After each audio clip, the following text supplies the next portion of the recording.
बिस्मिल्लाहिर्रहमानिर्रहीम। अस्सलाम वालेकुम नाज़रीन, आप यूट्यूब चैनल देख रहे हैं। मैं इमरान खान हूँ। सबसे पहले जो वज़ीर आला की मुलाकात हुई कोर कमांडर से, उसके बारे में वज़ीर आला का मौक़िफ़ आया। उन्होंने कहा जी बिल्कुल मुलाकात हुई है और ये कोई ऑफिशियल मुलाकात नहीं थी। कोर कमांडर मिलना चाहते थे, वो खुद ही मुझे मिलने के लिए वज़ीर आला सेक्रेटेरिएट में आए और आकर उन्होंने मुबारकबाद दी। और बात वही है जो इमरान खान ने की है। जो बात हम बाहर करते हैं वही बात हमने अंदर की है, कोई ऐसी खुफिया बात नहीं है।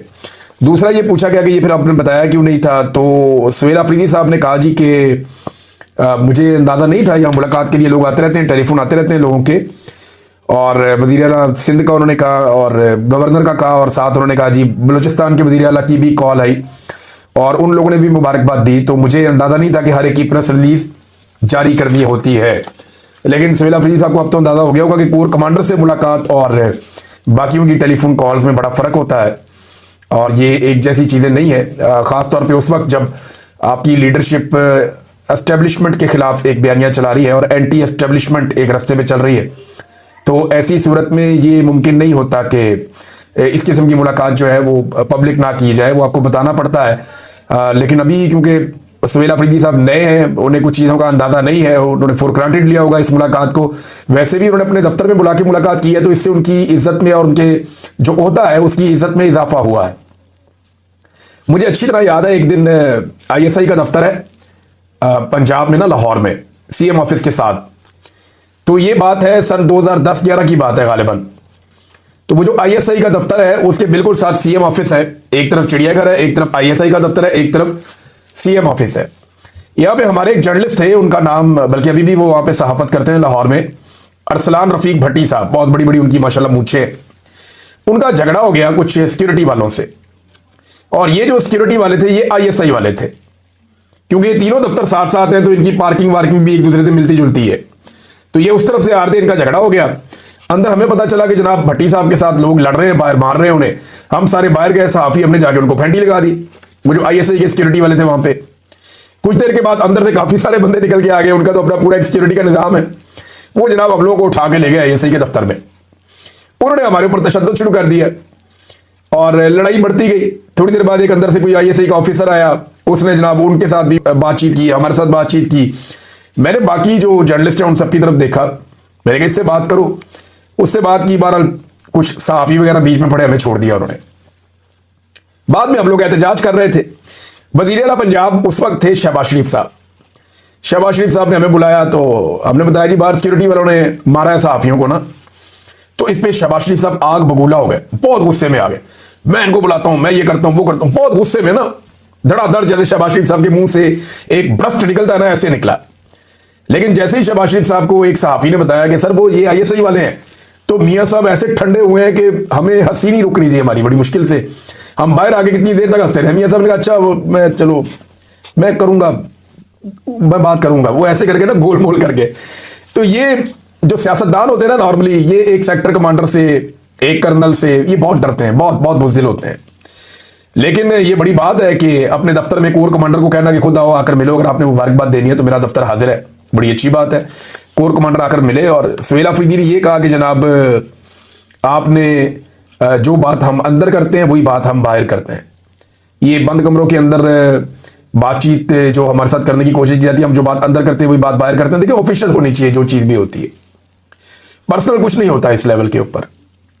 और ना ये लोग कभी पर्सनली कोई चीज़ करते हैं। पाकिस्तान की मिलिट्री एस्टेब्लिशमेंट में जितने लोग हैं वो अपने मिशन के मुताबिक करते हैं।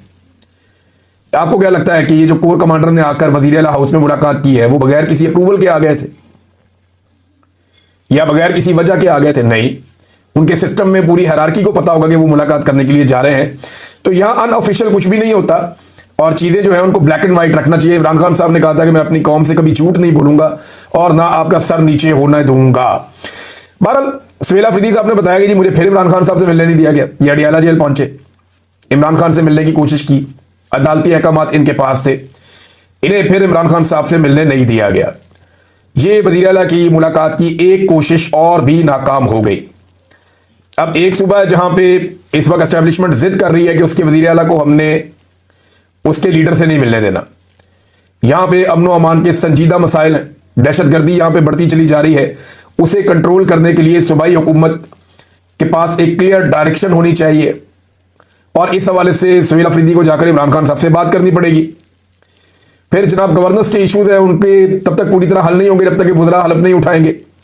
अब हमारे जो कई सहाफ़ी हैं, मीडिया के लोग, वो ये कहते हैं जी कि हलफ क्यों नहीं उठा रहे, काबीना क्यों नहीं बना रहे।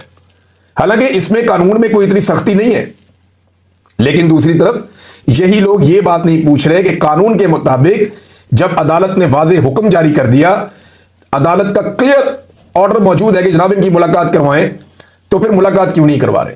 क्या एक सुपरिटेंडेंट ऑफ जेल या बाहर खड़े हुए एक SHO या जेल के अंदर बैठे हुए इमरान खान के बकौल एक कर्नल की इतनी जुर्रत हो सकती है कि वो अदालती ऑर्डर को अपने पैरों तले रोन दे।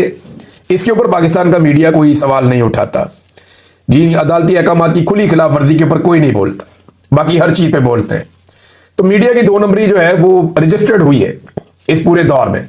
और जिन लोगों ने आवाज उठाई, जिन लोगों ने यह कहा कि अदालती अहकामात के बावजूद मुलाकात क्यों नहीं करवाई जा रही, उन लोगों को मीडिया से अलग किया गया। जिन लोगों ने सच बोलने की कोशिश की उनको मीडिया से हटा दिया गया, उन्हें बाहर निकाल दिया गया और उनको निशाने इबरत बनाया गया। ये हम लगातार होता हुआ देख रहे हैं और अब तक देखते ही चले जा रहे हैं। सुहेल अफरीदी ने इमरान खान साहब से मिलकर हासिल क्या करना है, ये बहुत इंपॉर्टेंट है। नंबर 1 तो वो जो इस वक्त दहशतगर्दी के खिलाफ लड़ाई जिस जगह पहुंची है, या ड्रोन हमलों की जो सिचुएशन है, या जितने भी मामलात हैं उनके ऊपर वो डिटेल बात करना चाहते हैं, क्योंकि उन्होंने सारी सिचुएशन इमरान खान साहब को बतानी है कि जी अगर ड्रोन पे आप नॉमिनेट FIR करवाना चाहते हैं तो ड्रोन हमला तो करती है पाकिस्तान की रियासती इदारे। फिर हम एक नई सिचुएशन में होंगे, आप बता दें, और उस पर पुलिस का रद्द-ए-अमल भी होगा, पुलिस करती है नहीं करती, वो सारे मामलात। दूसरा यह है कि ऑपरेशन के ऊपर हमने किस तरीके से चलना, मामले को किस तरफ लेकर जाना है, किस तरह का ऑपरेशन हम कोऑपरेशन दे सकते हैं और किस लेवल के ऑपरेशन के अंदर हमें उनको रोकना है। और मिलिट्री ऑपरेशन तो बिल्कुल एक कोई सोल्यूशन तो है नहीं, ये तो इमरान खान साहब कहते हैं, तो फिर सोल्यूशन की तरफ किस तरह लेकर जाना है, ये सारी बातें उन्हें इमरान खान साहब से करनी पड़ेगी। इमरान खान साहब ने आज से 20-25 साल पहले भी जो इस खित्ते के बारे में कहा था, वो सारी बातें वक्त के साथ साथ दुरुस्त साबित हुई। तो इसका मतलब है कि कॉमन सेंस की कसौटी पे रख के अगर आप परखें तो इमरान खान साहब का नॉलेज काम कर रहा है पिछली 2-3 दहाइयों से। लिहाजा ये बात अब समझनी पड़ेगी बाकी स्टेक होल्डर्स को भी कि इमरान खान साहब से मुलाकात करवा दें।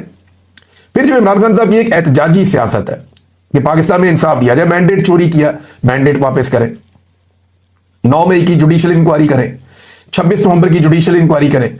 अब ये जो साले मुरीद के हुआ जिसमें कत्लेआम हुआ, इसकी एक जुडिशियल इंक्वायरी करवाई जाए। जबरी तौर पे इंसानों को लापता किया जा रहा, बेशुमार चीजें, इमरान खान साहब के लंबे मुतालबात हैं, लेकिन बेसिक चीजें मैंने आपके सामने रख दी है। अब उस हवाले से जो एहतजाजी तहरीक है वो कब चलेगी, इसमें कुछ लोगों का ये कहना है कि नवंबर का महीना आ रहा है।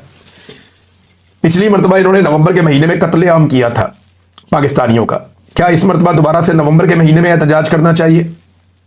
एक सोच तो यह कि ये बिल्कुल करना चाहिए और दोबारा इस्लामाबाद जाना चाहिए, रास्ते बंद करने चाहिए। अलग अलग किस्म की लोगों की राय है।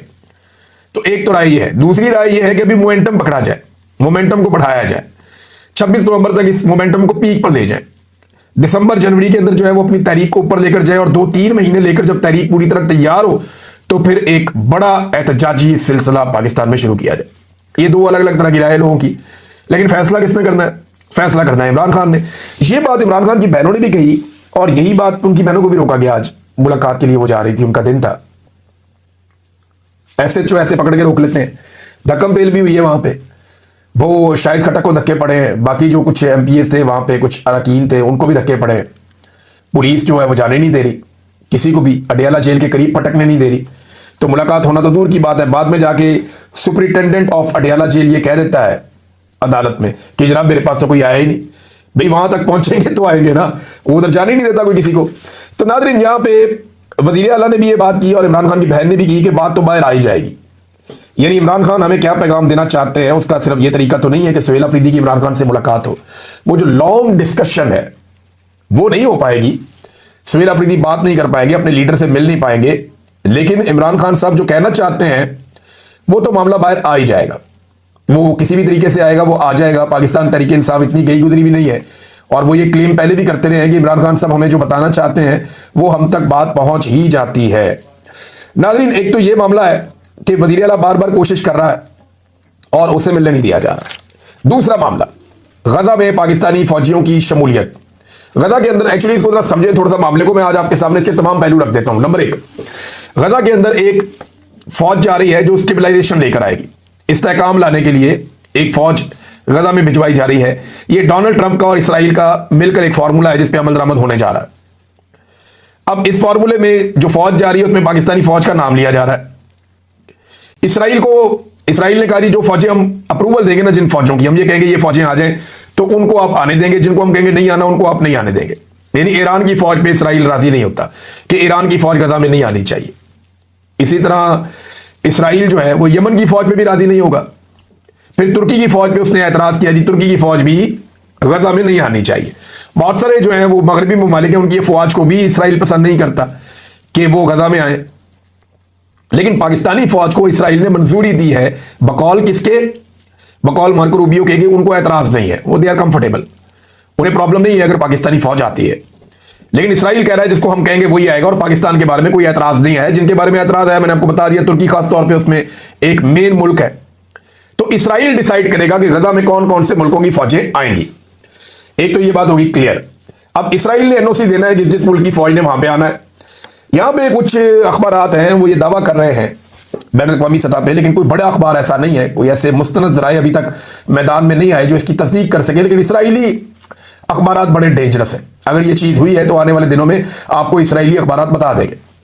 दावा यह किया जा रहा है कि आसिम मुनीर साहब ने जो मिस्र का, उर्दन का और सऊदी अरब का दौरा किया है, इसमें याद रखिएगा कि इन ममालिक ने, सऊदी अरब ने नहीं किया हुआ, इसराइल को तस्लीम किया हुआ है। तो आसिम मुनीर साहब का जो मिस्र का दौरा था, इसमें कुछ लोग कहते हैं कि उनकी कुछ मुलाकातें हुई हैं। अब यह दावा किया जा रहा है चंद तहरीरों में।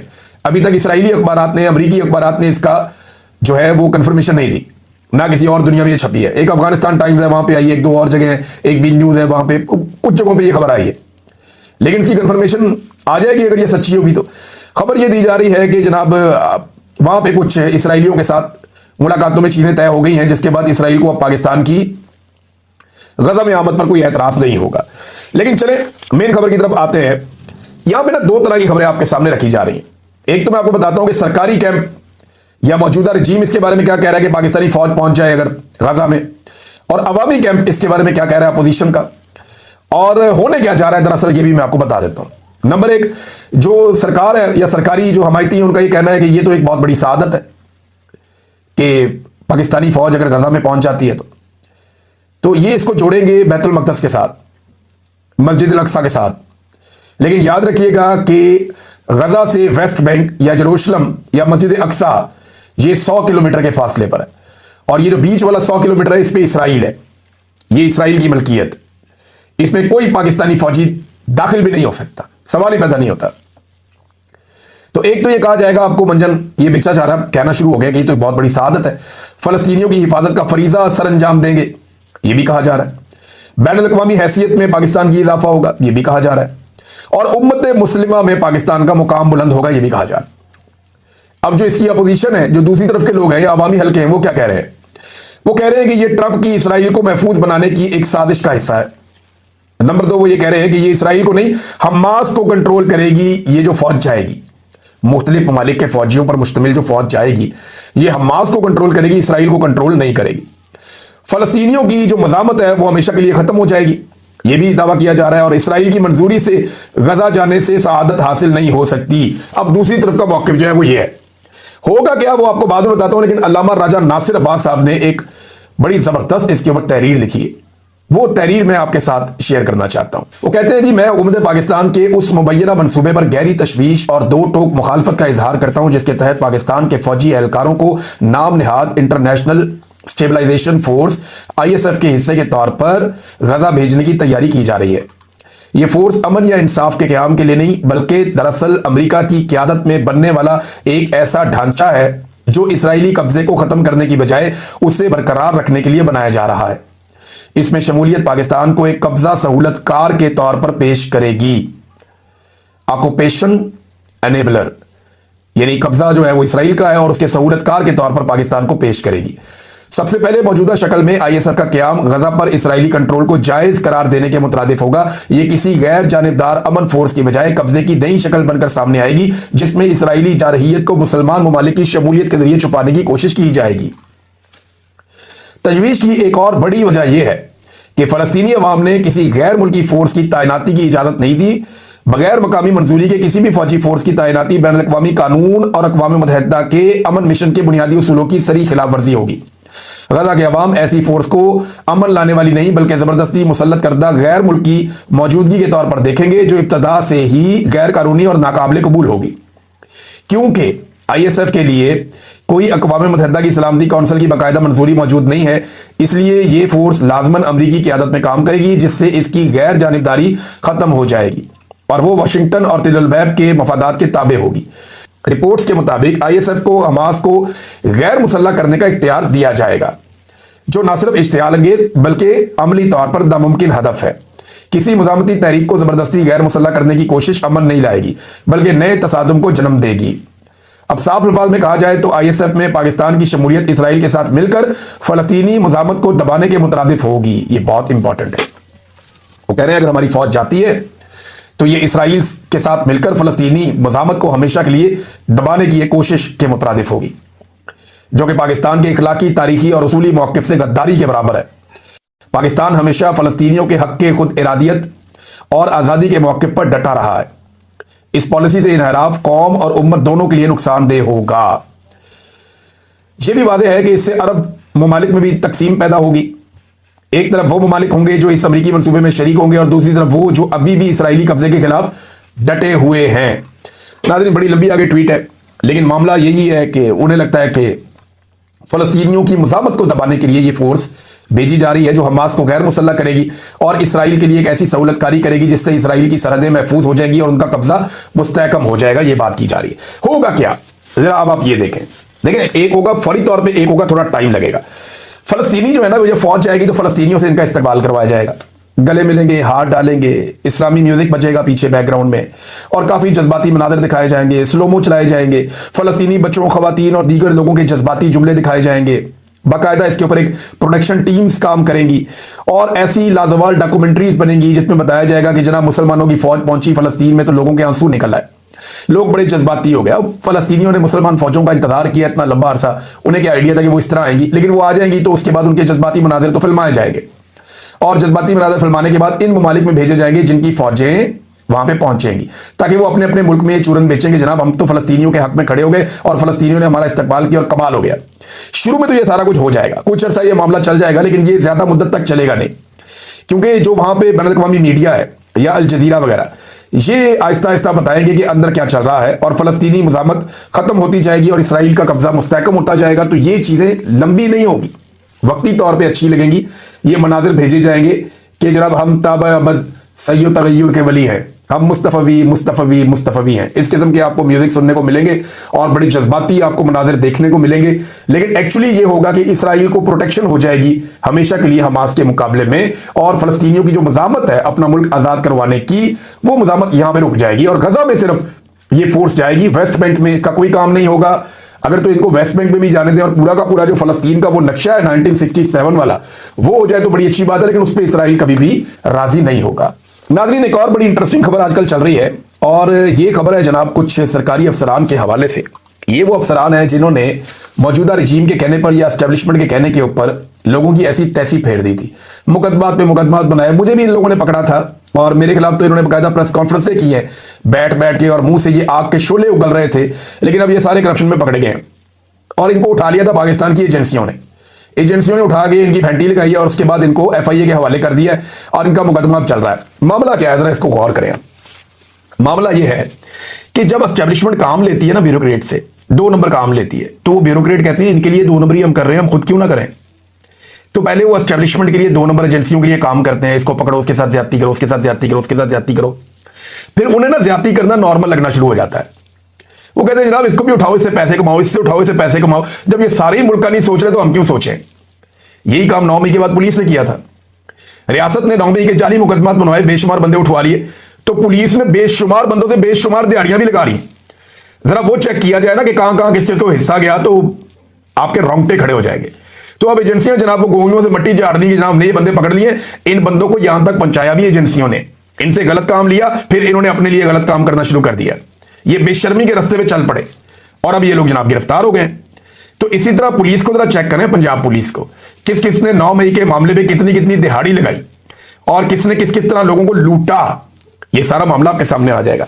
बहरहाल ये मामला चलता रहेगा, इसके ऊपर फिर बात करेंगे। तहरीक-ए-लब्बैक बिल्कुल ही गायब है, कोई बंदा ही नहीं मिलता उनका। ना कोई बात करने के लिए, ना कोई बात सुनने के लिए। बातें इनकी बहुत बड़ी बड़ी थी, सारे के सारे गायब हो गए। जितने इनके बड़े बड़े उलमा इकराम है, मुफ्ती मुनीब और बाकी लटरम पटम, सारे ही गायब हैं। कोई बंदा बात करने के लिए, बात सुनने के लिए तैयार ही नहीं है। सफा हस्ती से खत्म हो गई तहरीक लब्बैक पूरी की पूरी। तो ये जनाब टोटल औकात थी। ये बातें बहुत बड़ी बड़ी, बहुत बड़ी बड़ी, और एक सानिया हुआ और उसके बाद पार्टी खत्म, कोई बात ही नहीं कर रहा। हुआ इनके साथ बहुत बड़ा जुल्म है, बहुत बड़ी ज्यादती है, बहुत बड़ा जबर इनके साथ हुआ है। इसकी किसी किस्म की कोई गुंजाइश नहीं है। लेकिन जो कुछ इन्होंने एस्टेब्लिशमेंट के साथ मिलकर किया पाकिस्तान के साथ या पाकिस्तानियों के साथ, ये देखिए अब उन्हीं के साथ हो गया।